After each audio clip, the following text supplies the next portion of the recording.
Ya se está grabando. Eh, ¿Hay algún problema con su tarea? ¿Todo está bien? Ningún problema. Bueno, vamos a terminar hoy lo que comenzamos el lunes.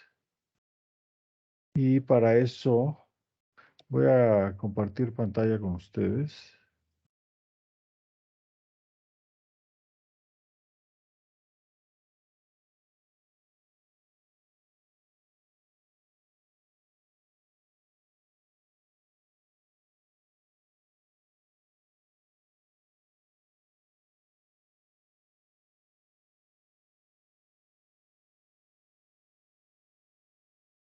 Ven la presentación, Fundamentos biofísicos de los potenciales de reposo y de acción.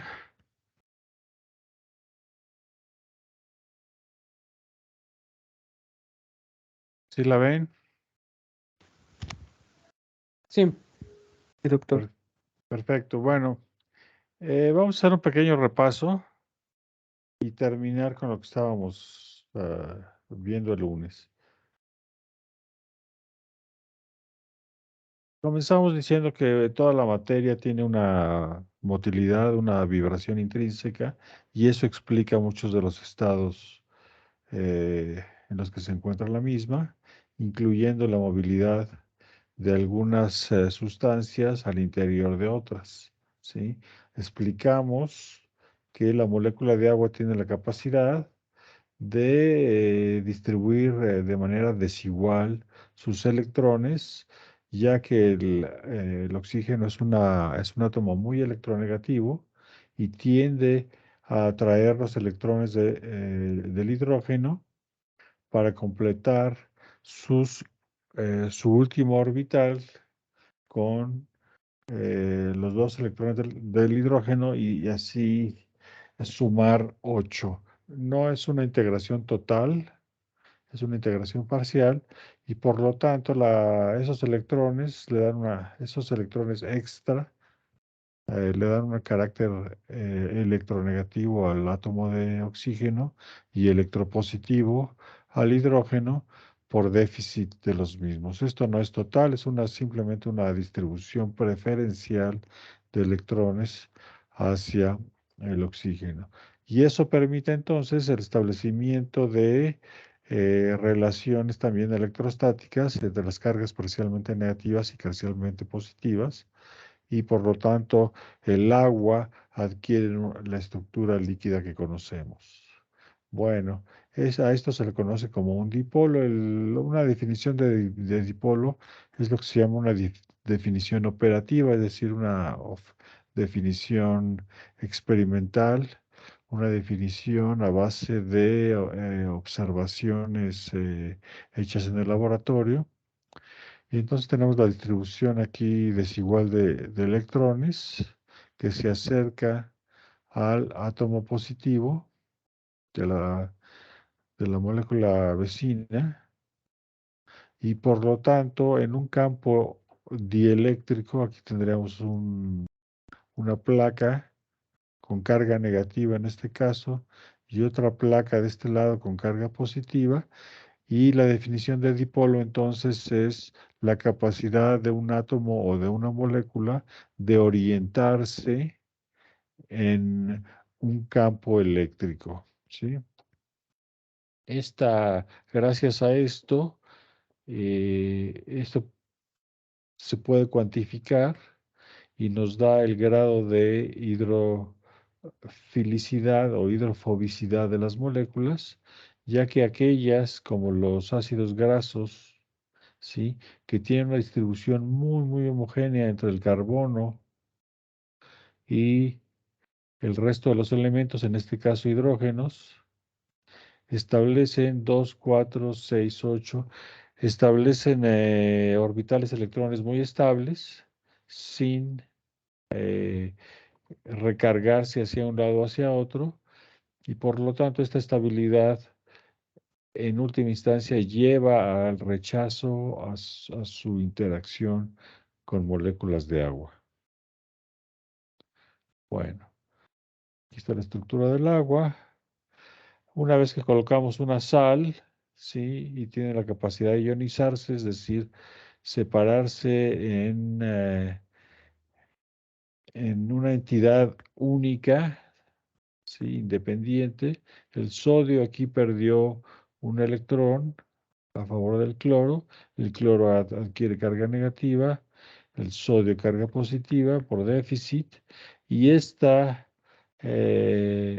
sí es carga completa, estas no son cargas parciales, permite la interacción con moléculas de agua orientadas respectivamente hacia hidrógenos, por ejemplo, en el caso del cloro, y hacia oxígenos que tienen carga negativa en el caso del sodio. Esto ocurre extremadamente rápido, ¿sí? Y bueno, cada ion adquiere lo que se llama un radio de solvatación. Esto explica la formación de soluciones verdaderas, a diferencia de las suspensiones, por ejemplo.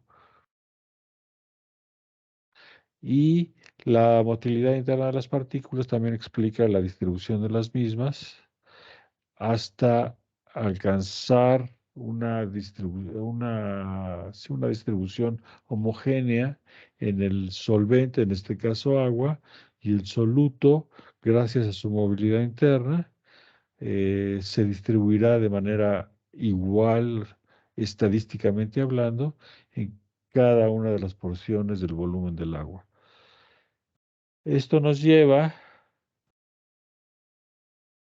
a que las moléculas, como los ácidos grasos, tienen el carácter doble de hidrofobicidad e hidrofilicidad, cabezas hidrofílicas, colas hidrofóbicas, y de manera espontánea se orientan una vez colocados en agua, de manera espontánea se orientan hacia el interior de unas estructuras que se llaman micelas, ¿sí? Ven aquí la doble capa, en las bolitas azules representan el grupo carboxilo, grupo cargado eléctricamente, y las colas al interior en blanco, representando las cadenas alifáticas. Aquí en este caso hay un doble enlace. Fíjense ustedes cómo los enlaces cis, es decir, los hidrógenos del mismo lado de la estructura de la molécula, introducen un plegamiento, y los enlaces trans tienden a formar moléculas completamente lineales. Bueno, aquí breviario cultural, si ustedes en su solución de agua tienen algún medicamento, esto lo ponen con una sonda de ultrasonido. Las moléculas de agua, las moléculas, perdón, de grasa, de lípido, se van a separar, y espontáneamente, después de que quiten las vibraciones del ultrasonido, van a formar micelas. Si toda esta solución contuviera algún fármaco, estas micelas espontáneamente estarían encerrando un volumen X con una cantidad X. Ustedes determinan la concentración de fármaco, y este es un recurso muy utilizado por la industria para proporcionar medicamentos de liberación prolongada. Bueno, si, si, si colocaran aceite sobre agua, ¿sí? Sobre la superficie de agua, no podría formar una bicapa, porque las cabezas tendrían que estar orientadas hacia la porción acuosa. Entonces las colas hidrofóbicas quedarían orientadas hacia el aire, ¿sí? Hacia el exterior, sobre la superficie del agua. Bueno, hablamos también que hay tres tipos de lípidos: glucolípidos o glicolípidos, es lo mismo, derivados de esfingosina. Es una molécula que seguramente van a ver en bioquímica. Eh, Muy parecido tenemos a los fosfolípidos, derivados de glicerol, Y finalmente al colesterol, que es una molécula bastante gruesa, bastante ancha, con una cabecita hidrofílica aquí. Los tres son importantes en la conformación de las membranas biológicas. Este movimiento, tanto de soluto como de solvente, y en presencia de una membrana semipermeable, es decir, que permite el paso de unas moléculas y de otras no, establece el fenómeno de ósmosis. La ósmosis es una fuerza, la fuerza osmótica. Y siempre, al igual que en este ejemplo, solvente va a tender a pasar de su mayor concentración, de sus áreas de mayor concentración a áreas de menor concentración. Y soluto igualmente va a tender a moverse de las áreas de mayor concentración a las áreas de menor concentración. Si a esto además le ponen una membrana semipermeable, es decir, que deje pasar unas cosas y otras no, entonces lo que va a ocurrir aquí, por ejemplo, es que si el agua es la que está pasando, que aquí estaría más concentrada y tendería a pasar de mayor a menor concentración, entonces el volumen de este compartimiento se va a reducir y este va a aumentar. No es aplicable únicamente para el agua, esta molécula aquí representada en color lila, a lo mejor es la que es permeable a la membrana y el agua no, y entonces tendería a pasar de de sus áreas de mayor concentración a las de menor concentración. Esto es determinante en primera instancia en la capacidad de las células de resolver energéticamente, por diferencia de concentración, algunos problemas, por ejemplo, de transporte de sustancias, algunos problemas biológicos que se le presenten. Bueno, entonces, como seres vivos, estamos intercambiando materia y energía todo el tiempo.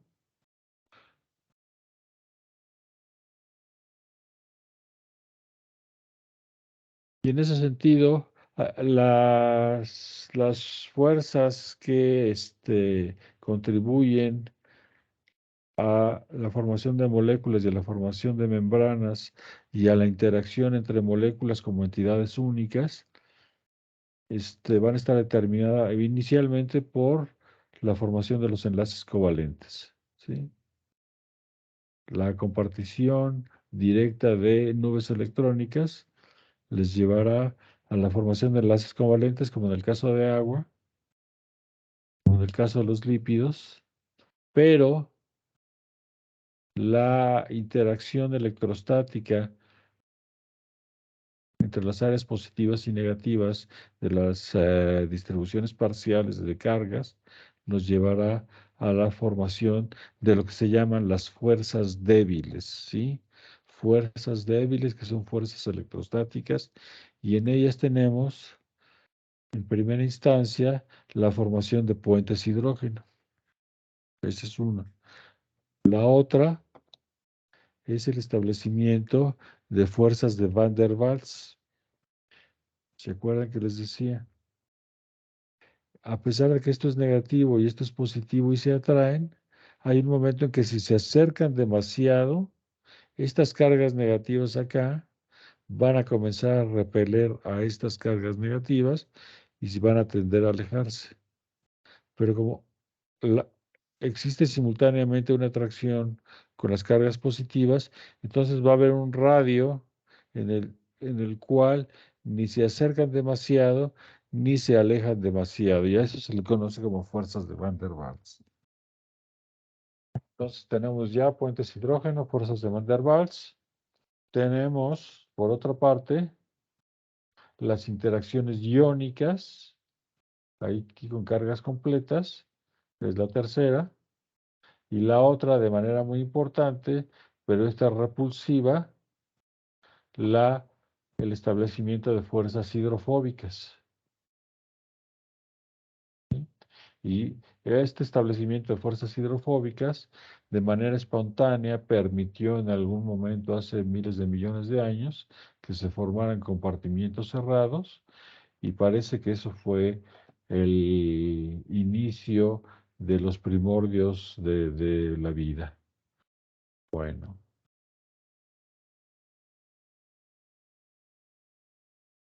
todo esto tiene el objetivo de comprender qué es lo que está pasando con las membranas celulares y en este modelo donde tenemos una membrana semipermeable, esto lo pueden hacer en el laboratorio, pueden aplicar, por ejemplo, en una perforación muy pequeñita y con un pincel pueden aplicar una capa de grasa, incluso pueden formar una bicapa y establecer los intercambios de moléculas entre dos compartimientos separados por una membrana semipermeable y estos elementos, estos agentes disueltos, si estamos hablando de sistemas biológicos, en agua siempre. ¿Sí? Y ya comenzarán a determinar ahí, de acuerdo a la carga, de acuerdo a la concentración, cómo se distribuyen unos con respecto a los otros. Y esto nos lleva a que las células tienen una distribución diferencial de iones, es decir, de entidades únicas con carga definida, ¿sí? Independientemente de que sean muy pequeñitos, un poco más grandes, como el ion bicarbonato, o que sean grandes aniones que se llaman no penetrantes, es decir, que no salen de la célula, como son proteínas y ácidos nucleicos. Bueno, y vean ustedes la diferencia de estos grandes aniones, porque son negativos, aniones, 155 milimolar. En total estamos tomando todos y cada uno de los ahí presentes, pero como son tan grandes, en realidad la molaridad no es tan grande. ¿Sí? Acuérdense que la molaridad es una medida de la cantidad de moléculas disueltas en un litro de agua. Bueno. Es importante, y esto es parte de su tarea, que se fijen exactamente cómo están distribuidos los iones. Fíjense la diferencia entre sodio, ¿sí?, al interior celular, cloro al interior celular, ¿sí?, sodio al interior celular con respecto a potasio en el exterior celular. En el caso del calcio hay una pregunta ahí, ¿por qué el calcio está en concentraciones tan bajas al interior celular? Fíjense, 10 a la menos 4 con respecto a 1 milimolar. Hay una diferencia de 10.000 veces aquí. Y sin embargo, cuando llega un potencial de acción, el calcio se toma del medio externo y eventualmente se libera de almacenes internos, incluyendo muchas proteínas que lo atrapan, incluyendo sobre todo el retículo endoplásmico. ¿Se acuerdan que el retículo endoplásmico, como la membrana nuclear, como el aparato de Golgi, son sistemas de dobles membranas y forman compartimientos internos al interior celular en el citoplasma? Es decir, son compartimientos separados del citoplasma mismo. Bueno, si tengo un compartimiento separado como es el retículo endoplásmico y puedo atrapar calcio, entonces en el medio intracelular, perdón, tengo la capacidad de mantenerlo a muy, muy bajas concentraciones. Entonces, estas relaciones son importantes y también hablamos que el potencial de equilibrio de membrana, al equilibrio, se acerca mucho al potencial de Primero que equilibrio. nada, buenas tardes. ¿Sí? Ay, Perdón, ¿quién habló? no, una disculpa, se me activó el micrófono, doctor. Ah, ok, ok. No hay problema. ¿Ya? ¿Sin problema? Bueno. Entonces, hablando del calcio, está súper, súper, súper controlado. Hay una pregunta ahí de por qué está tan, tan controlado el calcio. Sí, y van a ver que la cantidad de entidades biológicas, acciones biológicas que dependen del calcio, es enorme, enorme, enorme. ¿Sí? Motilidad, diferenciación, división celular. Prácticamente todo depende del calcio. Y sin embargo está muy, muy controlado. Y si las cosas salen de control, si esto se libera sin control, pues llegamos a fenómenos como la apoptosis o muerte genética o muerte celular programada. Bueno, entonces fíjense muy bien aunque los rangos son parecidos, ¿sí? No son exactamente los mismos, y esto es muy importante. Y la diferencia de cloro con respecto a sí mismo, afuera y adentro, la diferencia de potasio con respecto a sí mismo, fíjense, potasio y cloro, ¿sí?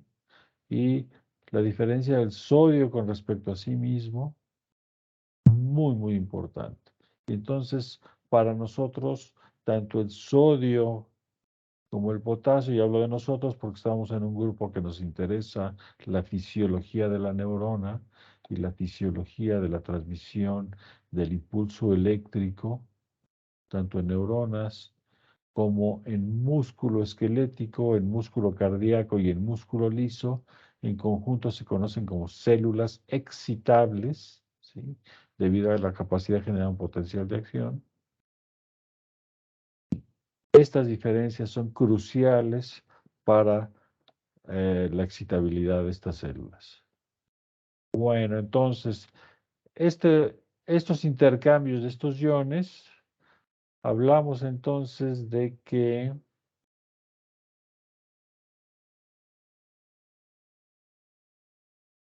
sobre todo las moléculas pequeñas cargadas, como son los iones, el grado de permeabilidad es mínimo, mínimo, mínimo.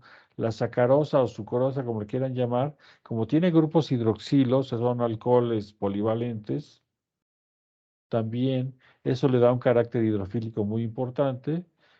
Es una molécula mucho más grande que estos iones individuales y la permeabilidad es mínima, 10 a la -5, que nanomoles, es decir, cantidad de moléculas que pasan por un área definida por segundo.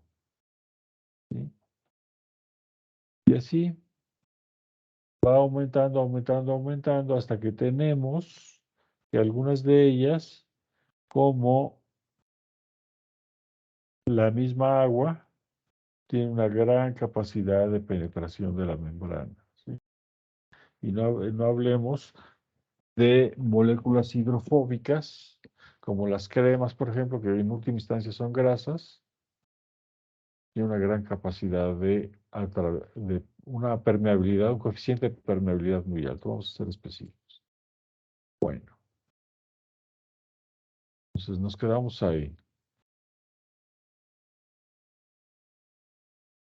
Ok, teniendo tan baja permeabilidad para atravesar la bicapa lipídica, entonces en algún momento en la evolución se estableció la presencia de canales iónicos. Canales iónicos específicos para potasio, canales iónicos específicos para sodio. Y ahí ya vimos que hay una gran cantidad por familia de cada uno de estos, dependiente de diferentes cosas, ¿sí? Tenemos en primera instancia los canales de fuga de potasio, que lo convierten a este ion en el gran equilibrador inmediato, absolutamente inmediato, de cualquier desequilibrio electroquímico que se establezca a nivel de superficie. Entonces, estos canales de fuga permiten tanto la salida como la entrada, dependiendo de hacia dónde se dirige el cambio. Sí, y hablamos de la especificidad de los canales en términos de reconocimiento de la carga y del tamaño que es limitante para el paso de uno u otro ion. Estos o cloro o calcio, etcétera. Si se acuerdan de su tabla de periódica de los elementos, el primer grupo es hidrógeno, litio, sodio, y después viene el potasio, luego rubidio, cesio y francio. Eso ya no tiene nada que ver con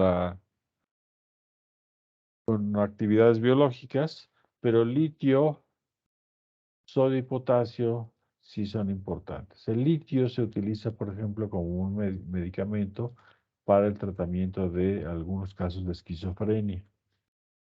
Entonces, sodio y potasio, en términos de tamaño, son completamente diferentes. Tienen eh, la carga, aunque es positiva, también el nivel de carga es un poco diferente y tanto el tamaño como la carga va a impedir este canal, ¿sí?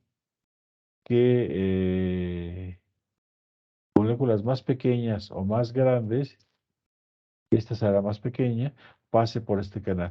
¿Por qué no puede pasar? Hagan de cuenta que se está poniendo un zapato muy grande aquí que no les queda, ¿sí? Pero para pasar por aquí, acuérdense que el potasio debe deshacerse de su radio de solvatación y esas cargas que establece con el agua las debe intercambiar por las cargas que le va a proporcionar este canal y la presión de las moléculas que están por salir o por entrar de acuerdo al cambio en el gradiente electroquímico irá empujando, ¿sí? Habrá un gradiente energético que irá empujando, ya sea por carga o por concentración, a los iones, ya que están presentes aquí, que no se queden atorados por la interacción con las cargas de las paredes del canal, y esa misma presión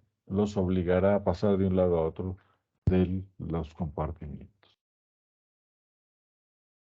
Bueno, hablamos de la ecuación de Nernst y de todos los elementos todos los factores que contribuyen al cálculo del potencial electroquímico de cada uno de los iones.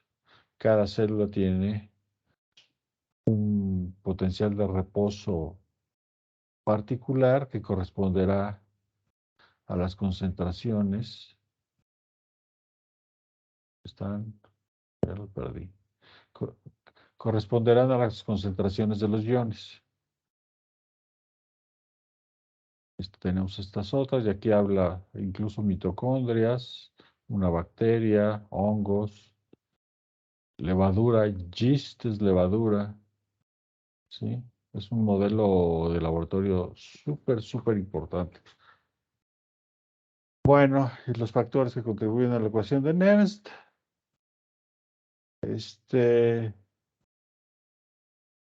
Y se establece el potencial de membrana de reposo, también ya hablamos de esto. Los registros. Hablamos también de... Y finalmente llegamos a los canales iónicos. Determinamos que estos canales iónicos, dependiendo de donde estén, son sensibles a muchísimas cosas, sensibles a cambios mecánicos, sensibles a por ejemplo, vibración, tacto grueso, tacto fino. Sí, algunos son sensibles a la luz, sensibles a la temperatura, sensibles al dolor, hablando de los que están en nuestra piel, los que están en nuestros músculos y articulaciones, y muy, muy importantemente, muchos de ellos son sensibles a voltaje, a voltaje. Y esto es crucial porque en la generación del potencial de acción, el mismo voltaje hará que abran, por ejemplo, los canales de sodio dependientes de voltaje, y alcanzado el potencial de equilibrio del sodio, serán sensibles a ese cambio de voltaje y se cerrarán, pasarán a un estado de, y ustedes ya lo saben, pasarán a un estado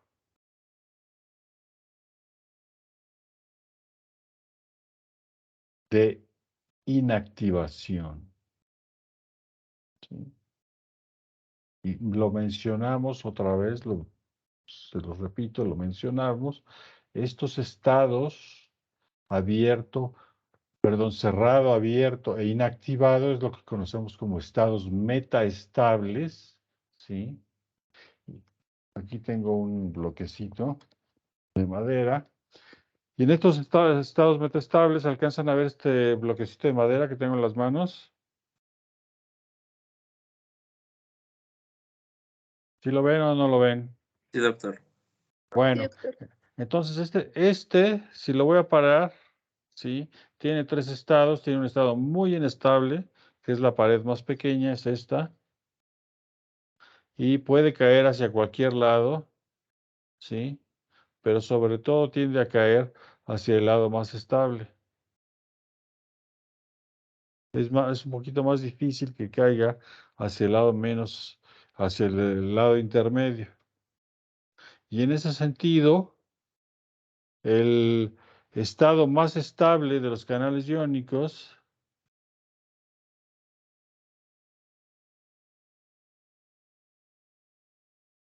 es el estado inactivado. En este estado inactivado, el canal iónico va a permanecer más tiempo comparado con el estado abierto, que es el menos estable. El estado abierto es el menos estable. Y el estado cerrado tiene una estabilidad intermedia. Entonces, estabilidad intermedia pasa a estabilidad menor, que es el estado abierto, y después pasa al estado de estabilidad más estable, con mayor energía, que es el estado inactivado, y pasará un tiempo para que regrese al estado cerrado. A esto se le conoce como periodo refractario, ¿sí? Creo que se me había pasado mencionarlo en clase, y en el periodo refractario se evita que la corriente eléctrica regrese y por lo tanto esto explica la unidireccionalidad del potencial de acción. Bueno, entonces, hablamos de la especificidad de los filtros fíjense, aquí el sodio es más pequeño que el potasio. Hablamos de cambios locales, exclusivamente locales, en eh, las alteraciones electroquímicas de la membrana. Y bueno, cualquier estímulo en una neurona arquetípica, en una neurona ideal, se recibirá en las dendritas, aunque sabemos que eso no es cierto, también se reciben en soma y rara vez, pero también ocurre, se reciben en axones. Entonces tenemos conexiones axodendríticas, las más comunes, axosomáticas y axoaxónicas. Una vez recibido el estímulo habrá una sumatoria tanto en el espacio como en el tiempo, e inicialmente lo que se va a generar en el área de dendritas y soma es un cambio puramente pasivo, a lo cual se le conoce como el potencial de receptor o potencial generador. Toda esa información que llegue en el tiempo y en el espacio y que estén lo suficientemente cerca en el tiempo y en el espacio, que sean lo suficientemente intensos como para que se sumen, toda la información se va a integrar en esta pequeña computadora que tiene la neurona, que se llama el segmento inicial o cono axonal, y a partir de aquí se generará el potencial de acción. Otro concepto básico del que hablamos es que la frecuencia de los potenciales de acción reflejará la intensidad del estímulo y todos y cada uno de los potenciales de acción generados tendrán la característica de tener aproximadamente la misma amplitud y de dispararse de manera todo o nada, o se dispara o no se dispara, y siempre el resultado es alcanzar la misma amplitud desde el potencial de membrana de base hasta este punto que sabemos se aproxima mucho al potencial de equilibrio del sodio. En este transcurso, pregunta examen, ¿sí? Aquí viene el potencial generador, se sumaron tanto en el tiempo como en el espacio y se generó un potencial de acción. Pregunta de examen, ¿estarán participando en este punto los canales de fuga de potasio? A ver, alguien por ahí. ¿Estarán participando, compensando este cambio los canales de fuga de potasio? Piénsenlo, ¿sí? Bueno, los canales de potasio dependientes de voltaje, que son diferentes, comenzarán a actuar más o menos en esta área de aquí. Y una vez alcanzado el pico máximo, la depolarización completa, hablando técnicamente, el potencial de equilibrio del sodio, los mismos canales de sodio sensibles de voltaje son sensibles a este otro voltaje, son sensibles al voltaje de apertura, ¿sí? Aquí, al potencial umbral, y son sensibles al voltaje máximo de alcanzar el punto de equilibrio del potasio y se pasan del estado abierto, perdón, al estado inactivado. Y aquí en esta zona actuarán se abrirán los canales de potasio dependientes de voltaje. En todo este rollo del que hablamos, ¿qué estarán haciendo los canales de potasio, los canales de fuga de potasio? Esa es pregunta examen. Si alguien tiene la respuesta, me interrumpe ahorita. Bueno, hablamos también que la conducción desde el segmento inicial o conoxonal hasta las terminales nerviosas es una conducción saltatoria debido a la mielinización de los axones. La presencia de canales de sodio en cada nodo de Rambier hace que se regenere de forma activa el potencial de acción y de un nodo de Rambier al que sigue, la conducción será pasiva, entonces será activa, pasiva, activa, pasiva, etc. Y en este transcurso sabemos entonces que la inactivación de los canales de sodio, ¿sí?, va a permitir que la corriente eléctrica, en este caso determinada por intercambio de iones, no retorne hacia el sitio original.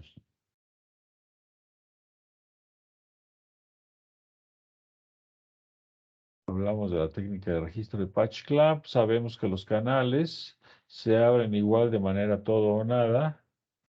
Pueden abrirse por tiempos más prolongados. Todo esto es poblacional, son estudios estadísticos. Y esta curva aquí refleja la apertura de canales individuales que yo estoy registrando con una micropipeta. Una micropipeta rellena de una solución que yo determino cuál va a ser porque yo la preparo en el laboratorio. Puede ser la misma del medio extracelular o comienzo a jugar con los iones, tanto por carga, por tamaño, por concentración, y veo cómo se abren y cierran estos canales. Tengo la capacidad porque tengo todo el equipo necesario de fijar un potencial de membrana. ¿Sí? Lo hago electrónicamente y paso de -90 a -40 y registro corrientes. En este sistema puedo poner mis electrodos, siempre voy a necesitar un electrodo de referencia con quien comparar. Los puedo colocar a lo largo de un axón e ir registrando los tiempos de conducción de esa neurona en particular, de ese axón en particular. Bueno.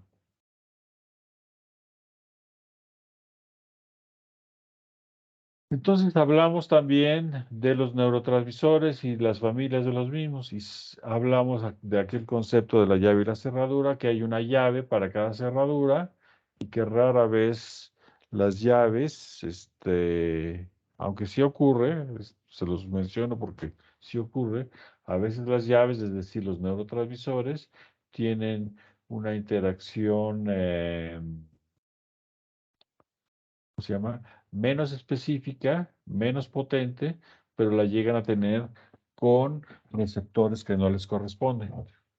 Bueno, en ese sentido, en general, el neurotransmisor es específico para el receptor y el receptor va a responder a la unión, se llama unión ligando-receptor, y en esta respuesta va a haber un cambio de conformación, un cambio metastable, va a haber un clic-clic aquí, va a pasar del estado desocupado y cerrado al estado ocupado, abierto, y en este modelo, que es el modelo del receptor nicotínico, está ocupado el receptor por el ligando, el neurotransmisor, pero está inactivado.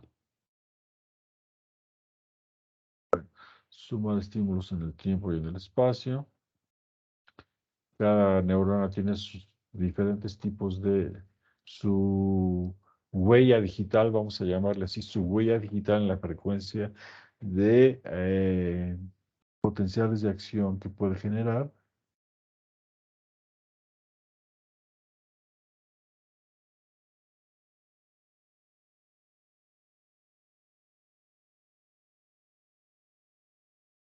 Y finalmente hablamos de receptores. Hablamos de dos grandes grupos de receptores. Los receptores que al ligarse al neurotransmisor, ellos mismos constituyen un canal iónico. Y en este sentido hablamos de, por lo menos, de dos en particular. Hablamos del receptor nicotínico de acetilcolina en la placa neuromuscular y hablamos de los tipos, porque son dos, de los tipos de receptores a glutamato. ¿Sí? Estos en sí mismos, estos receptores, son ionotrópicos, permiten directamente la entrada de los iones.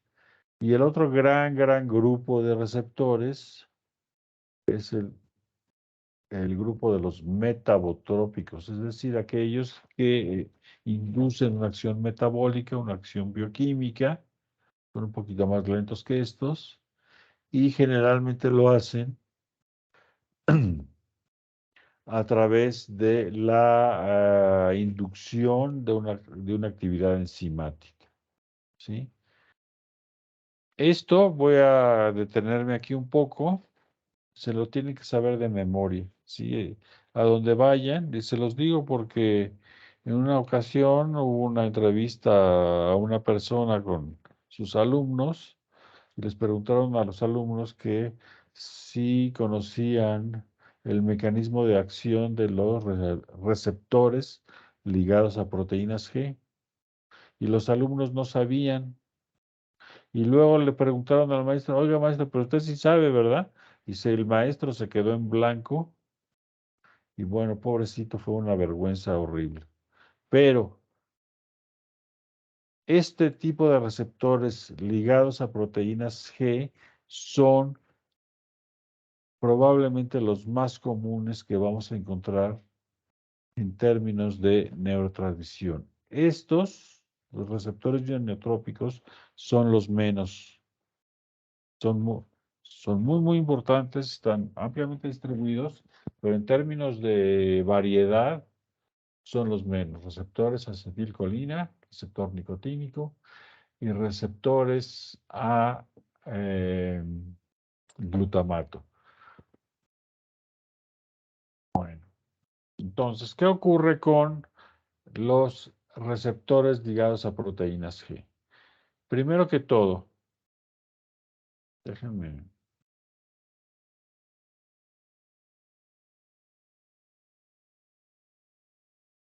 Tenemos aquí en verde.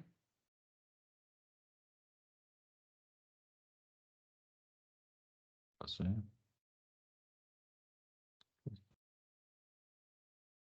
Primero que todo, quiero que vean las proteínas insertadas en la membrana. Se dice que tienen dominios, es decir, hacia dónde tienen la cara puesta, hacia dónde tienen los brazos y los pies puestos. Y en este sentido tienen un segmento orientado hacia la porción extracelular. Siempre en la convención es representar el medio extracelular arriba y el medio intracelular abajo. Entonces, tienen un dominio extracelular y un dominio o varios dominios intracelulares, un dominio transmembranal. Como tal, esto apúntenlo por ahí, saquen su lápiz, su cuaderno. Los receptores ligados a proteínas G son receptores de 7 pasos transmembranales. 1, 2, 3, 4, 5, 6 y 7 y tienen un dominio citoplásmico.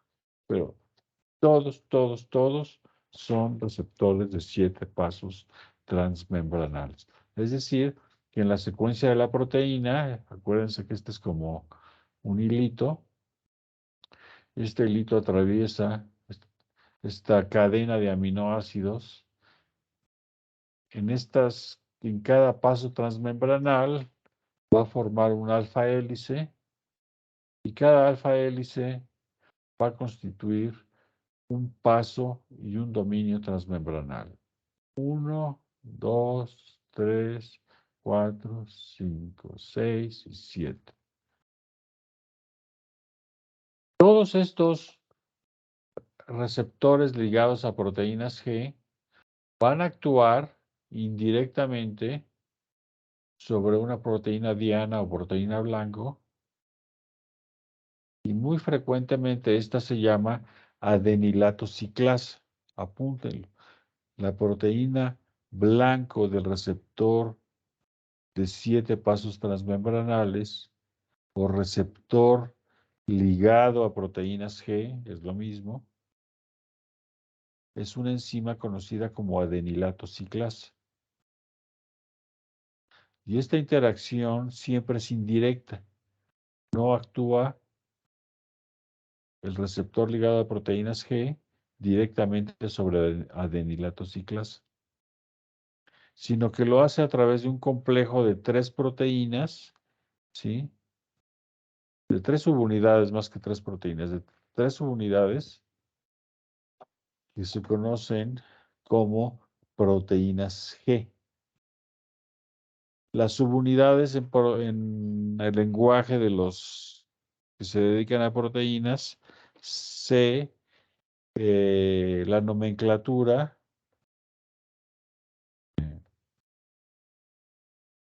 regresar al tamaño original,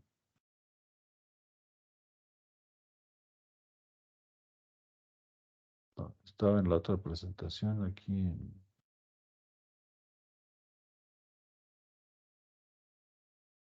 Aquí, en el receptor nicotínico, tenemos que las subunidades están nombradas, llamadas por letras griegas. Tenemos 2 subunidades alfa, una subunidad beta aquí en azul, las alfa están en verde.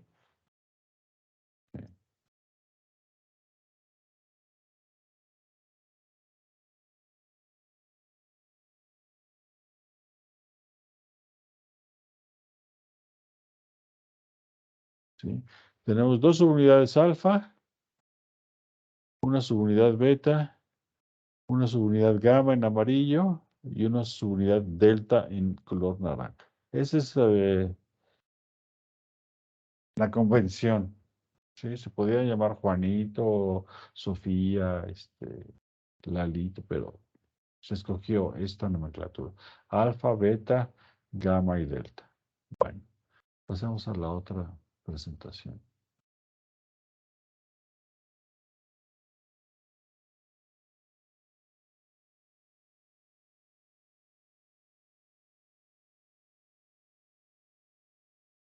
Ok, entonces, receptores ligados a proteínas G o receptores de 7 pasos transmembranales tienen como eh, blanco molecular una enzima que se llama adenilato ciclasa y actúan con ella de manera indirecta a través de un complejo que se llama el complejo de proteínas G.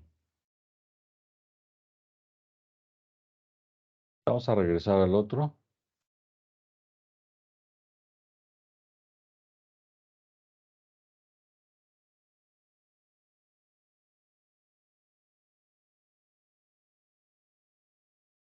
Bueno, en esta imagen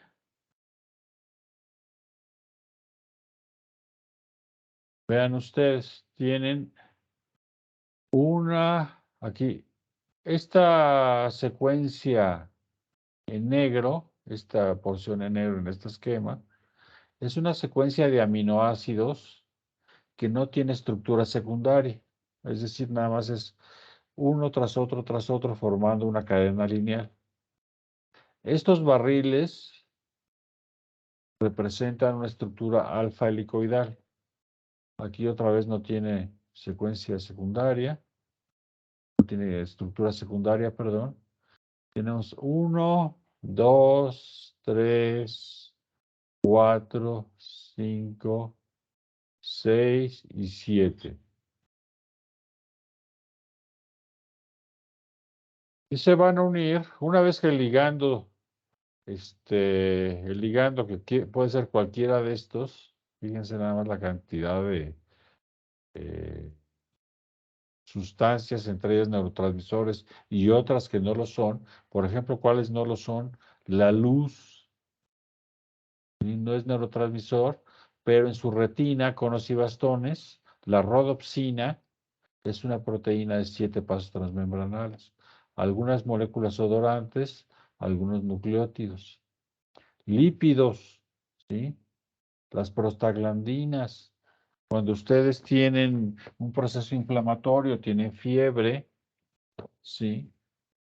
Estas prostaglandinas son capaces de estimular receptores a proteínas G. Este lipopolisacárido A, sí no me acuerdo qué es, leucotrienos, que también son moléculas eh, producidas por células blancas.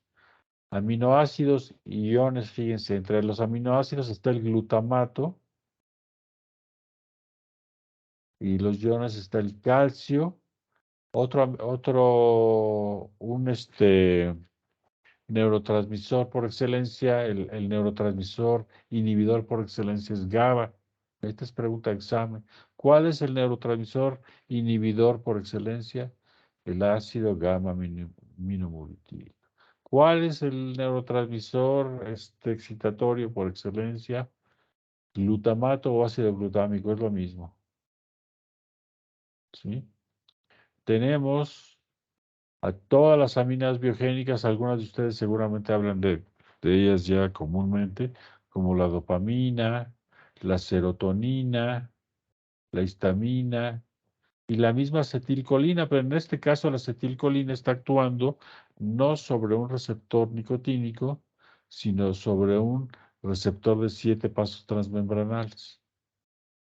¿Sí? Entonces, todas las catecolaminas, adrenalina, noradrenalina y dopamina, actúan sobre el receptor. Y un concepto que les mencioné en la clase pasada, la respuesta postsináptica, ya sea neuronal o de algún tejido blanco, la respuesta postsináptica siempre va a estar determinada por el receptor. Y es por esta razón, porque en esta interacción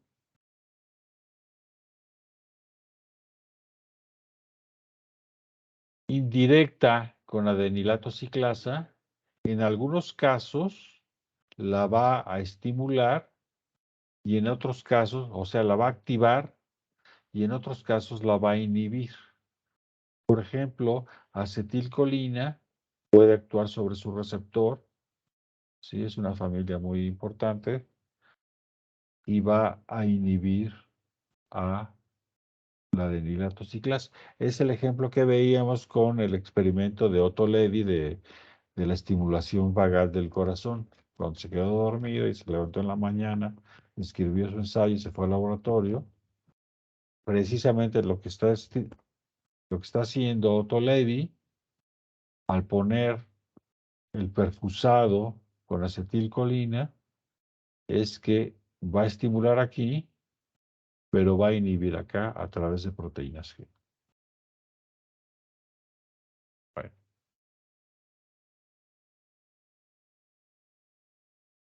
¿qué ocurre? ¿Cuál es el mecanismo? ¿Cómo actúa el receptor con respecto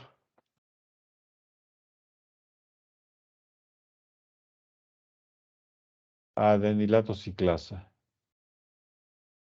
Aquí ya no aparece la adenilato ciclasa, pero el complejo de proteínas G, el complejo intermediario, está constituido otra vez por tres subunidades, alfa, beta y gamma. En el ejemplo más sencillo, cuando las proteínas G están inactivadas, esto apúntenlo por favor. Cuando las proteínas G están inactivadas, alfa está unida a GDP. Fíjense, este es GTP, bueno, está unida a GD de 2. Este es GT de 3, a guanín difosfato. De manera cuando está inactiva. Cuando recibe el estímulo, el que sea, el receptor de 7 pasos transmembranales va a inducir, o todo es a través de cambios conformacionales, pequeños cambios metestables. El receptor va a sufrir un cambio conformacional y va a inducir un cambio conformacional en todo el complejo y la subunidad alfa va a liberar GDP y lo va a intercambiar por GTP.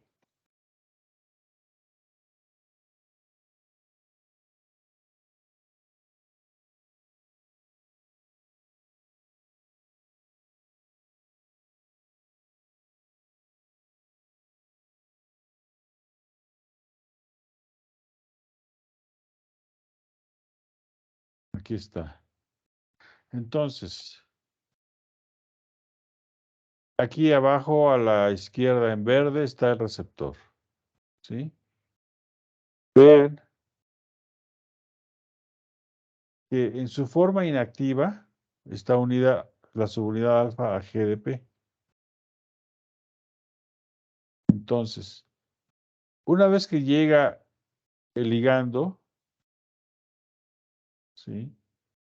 Sufre un cambio conformacional, aquí se unen las tres, pero esta está inactiva, está en presencia de GDP. Aquí se unió la molécula señal. Y entonces lo que va a ocurrir es que GTP lo va a intercambiar por el GDP unido, se va a intercambiar por GTP.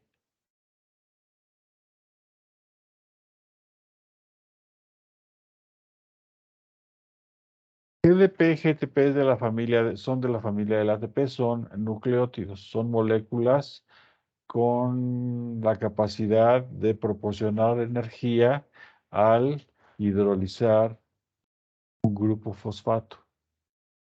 Entonces, parte sistema energético es la ruptura de esta molécula y la liberación de fósforo inorgánico. Pero, ahorita vamos a regresar a este punto. Entonces, se une la molécula señal y se intercambia GDP por GTP, y en el momento en que el GTP está unido, este sistema se activa, se separa la subunidad alfa, y la subunidad alfa es entonces cuando va a actuar sobre adenilato ciclasa.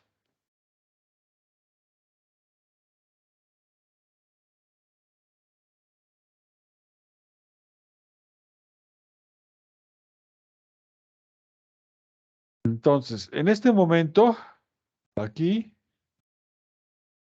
estaría unido a GDP, está inactiva.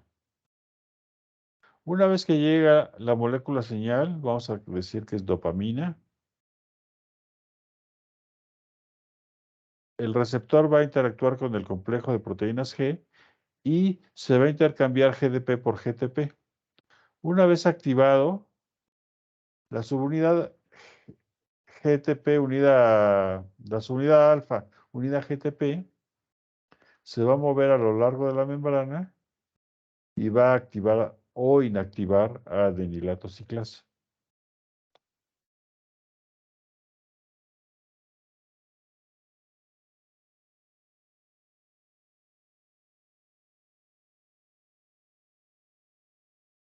¿Queda claro este ciclo? ¿O lo repito? ¿Lo podría repetir, por favor, doctor? Ok, entonces vamos al estado en el que no pasa nada, no hay señal, no hay nada, ¿sí? Aquí el receptor está libre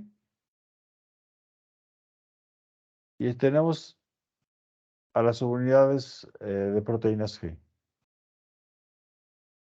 Bueno, entonces llega el ligando, cualquiera el que ustedes quieran, de la lista anterior y más todavía. Y entonces, este cambio conformacional del receptor de 7 pasos transmembranales va a inducir que el complejo alfa, beta, gamma, el complejo de proteínas G, intercambie GDP por GTP. Esta le da una patada, lo echa para afuera y toma este que está completo. Este tiene 3 grupos fosfato, mientras que este tiene 2. Una vez activado, este se va a dirigir hacia adenilato ciclasa y la va a activar, ¿ok? Pero ahora pasemos al siguiente paso.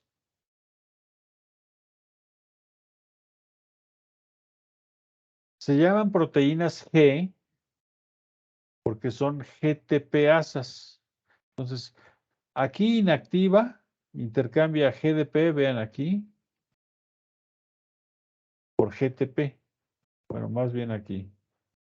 GDP por GTP.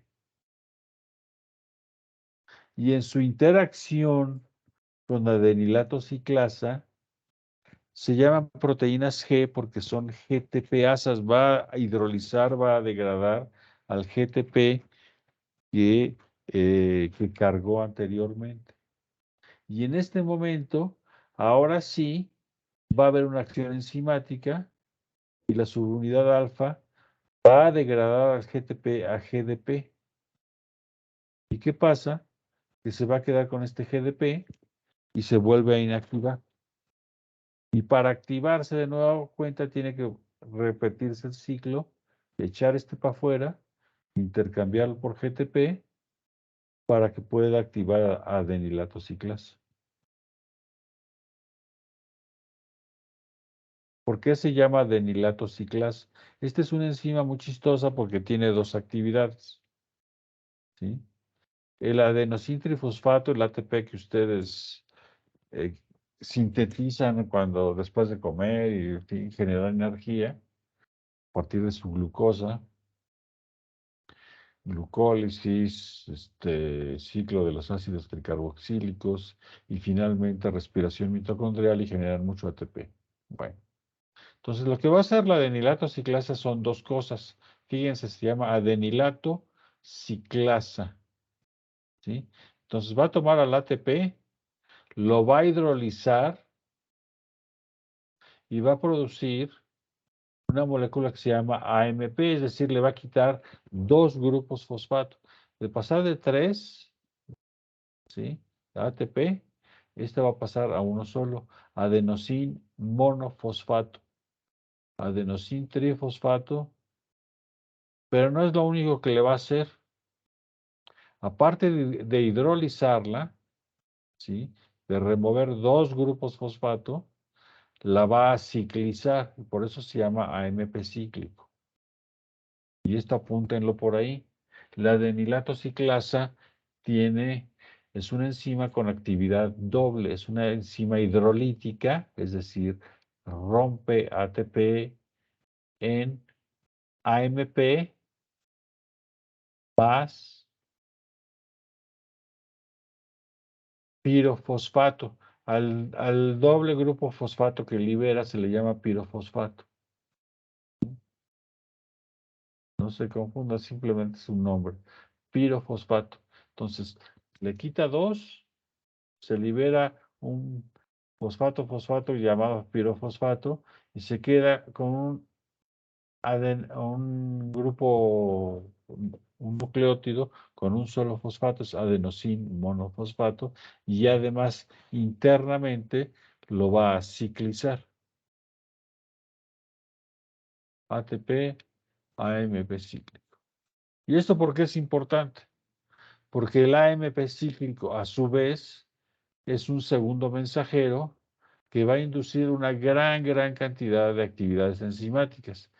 No les voy a hacer bolas con todo esto, pero simplemente hay una cadena que finalmente lo que va a ocurrir es que va a activar al genoma y va a inducir la síntesis de proteínas.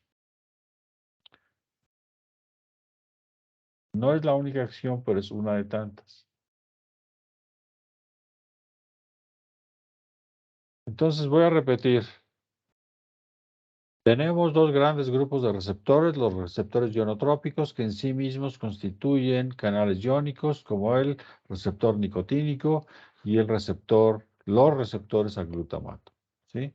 Y tenemos otro gran grupo, que son los receptores metabotrópicos, y dentro de este están los receptores de 7 pasos transmembranales o receptores ligados a proteínas G. En este caso, este tipo de receptores, los ligados a proteínas G, van a activar indirectamente o a inhibir indirectamente a la enzima adenilato ciclasa a través de un complejo que se llama el complejo de proteínas G. ¿Cómo actúa este complejo? Y se los tengo que explicar porque esto es súper elemental y cualquiera de ustedes que vaya a acabar en la industria farmacéutica y le vayan a pagar $500,000 mensuales, ¿verdad? Si no sabe esto, pues tendrá que despedirse del trabajo y dedicarse a otra cosa.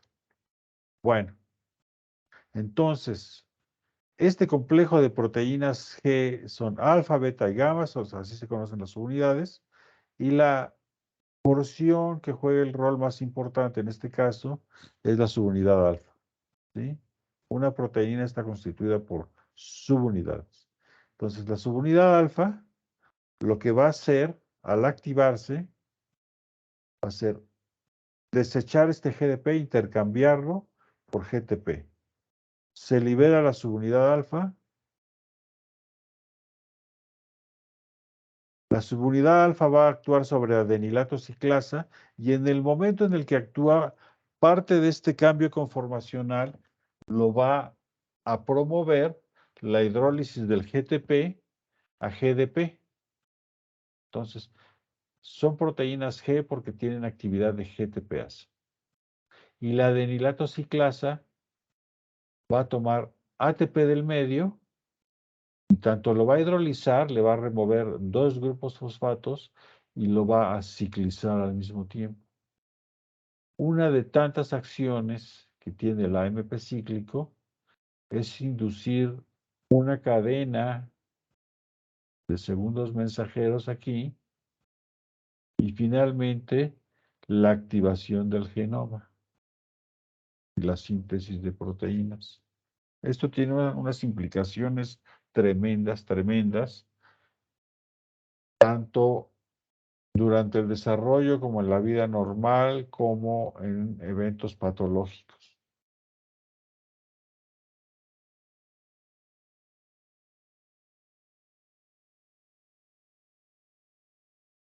¿Queda claro? ¿Alguien quiere decir algo? ¿A alguien no le quedó claro?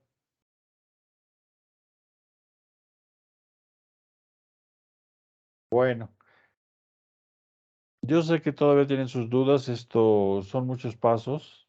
Entonces, en la siguiente sesión de actividades prácticas, les voy a dejar actividades con respecto al funcionamiento de este complejo completo, ¿sí? Y vamos a ir un poquito más allá y ver qué otras posibilidades de activación bioquímica existen, porque son tan fundamentales, ¿sí? Y ya sea que den clases, ya sea que se vayan a trabajar a Pfizer, ya sea que se vayan a hacer su maestría al CIMBESTAB o el doctorado al Instituto Max Planck en Alemania, etcétera, ¿verdad? Esto es así como si no supieran leer y escribir si no se lo saben.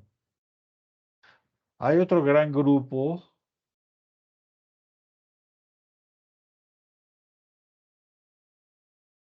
de receptores ligados a enzimas, ¿sí? Y en este caso son enzimas que en sí misma tienen actividad catalítica.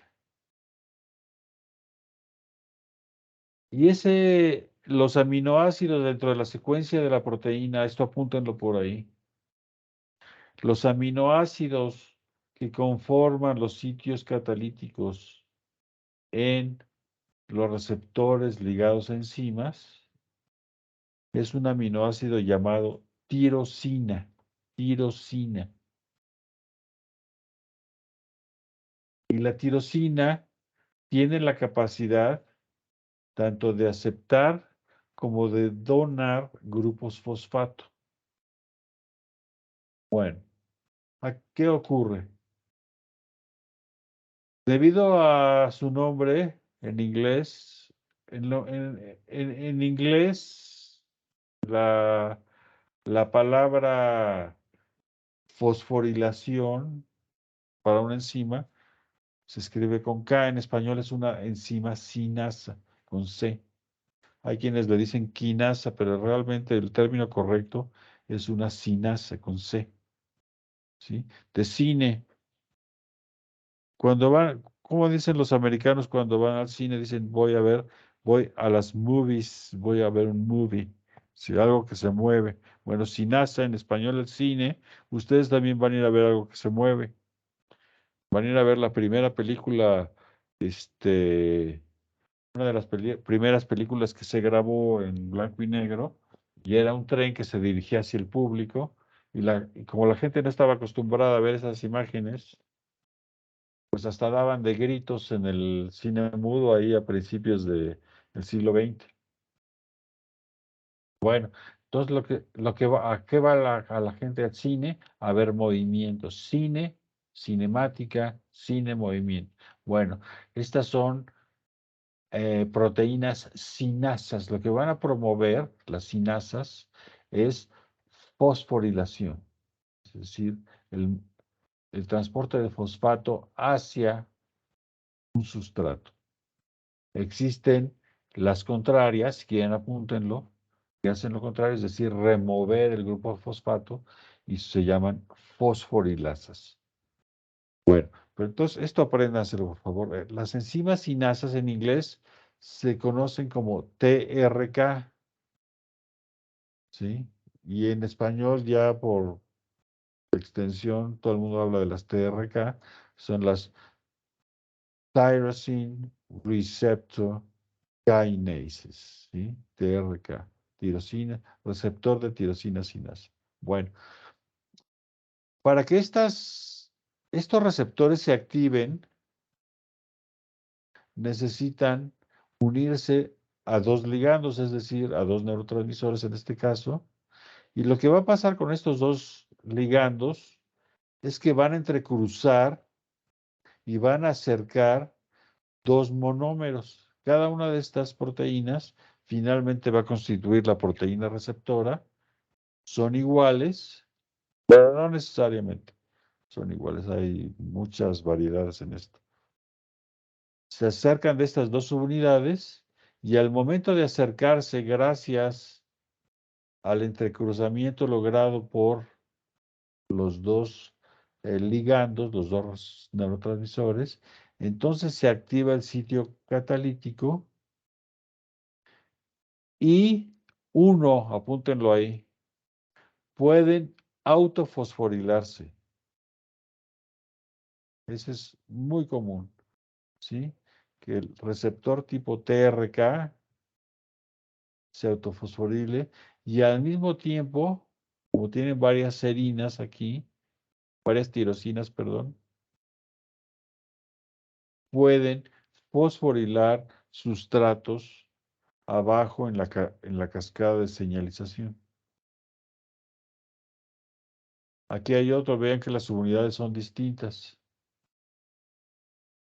Entonces llega la molécula señal, esta es indispensable y es absolutamente indispensable que se forme un dímero a partir de un par de monómeros, ya sean iguales o distintos, y en este caso no se va a autofosforilar como acá, sino que va a fosforilar un sustrato en el siguiente paso de la cascada de señalización.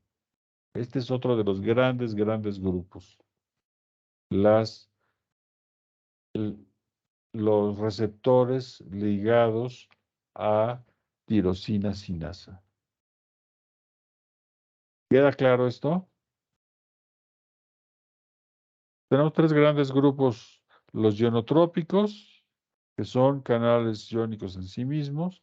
Tenemos los receptores ligados a proteínas G, que activan o inhiben a adenilato ciclasa. Y tenemos a los receptores tipo TRK o tipo tirosina sinasa, que se autofosforilan y una vez autofosforilados tienen la capacidad de actuar sobre un segundo elemento aquí en la cascada o tienen la capacidad de fosforilar a un segundo elemento aquí, que en realidad será el tercero, porque esta es la señal primaria, este es el elemento de recepción y este constituiría un tercer elemento. ¿Queda claro?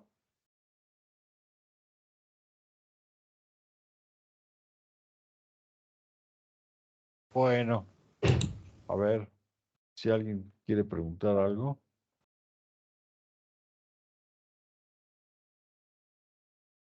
No hay preguntas, entonces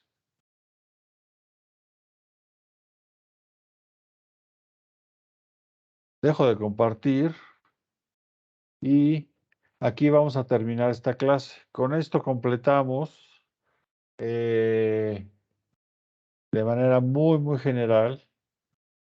Casi cada punto que voy tocando es un universo en sí mismo, ¿eh? Pero de manera muy general, entonces, partimos de potencial de membrana en reposo, pasamos a potencial de acción, las condiciones que determinan el primero, las condiciones que determinan el segundo, y la transmisión tanto eléctrica como la transmisión química en su componente químico. Dejo de grabar en este momento.